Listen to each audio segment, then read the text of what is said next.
So, Zohran, back in 2020, you called for defunding the police, something you've since walked back. You also called the NYPD racist, anti-queer, and a threat to public safety in 2020, but now agree they deserve an apology. You initially refused to denounce highly charged rhetoric related to Israel, then later said you would discourage its use.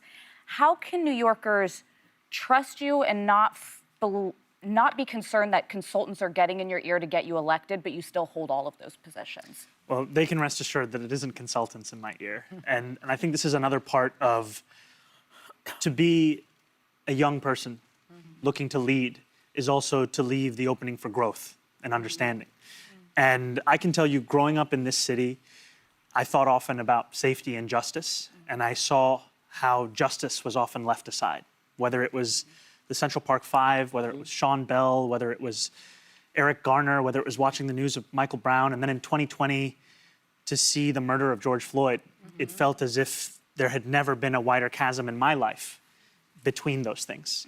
And after that, becoming an assembly member and learning about the ways in which you deliver justice is by intertwining it with safety. Can't be done alone.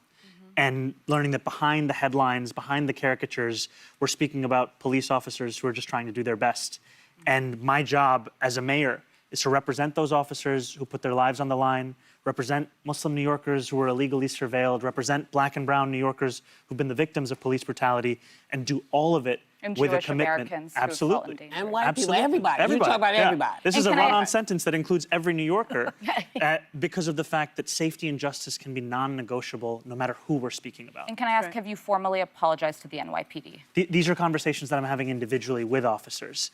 And I've appreciated that because it's through those conversations with rank and file officers that I've learned more about the difficulties of this job. The difficulties where, you know, for example, when I started running this race, about 200 officers were leaving the department every month.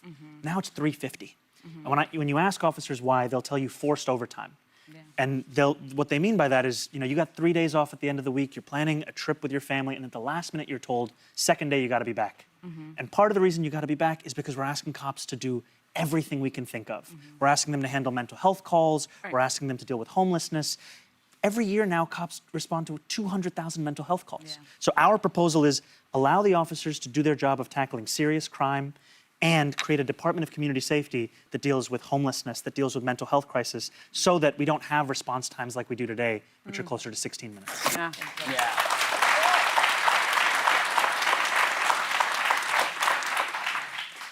We've run out of time. Oh, come on. No, we did. We've I run gotta out of come time. I guess you should, because there are more questions. But I will say this about you. Admitting to growing up is a great thing. Our thanks to City Democratic mayoral candidate Zohran Mamdani.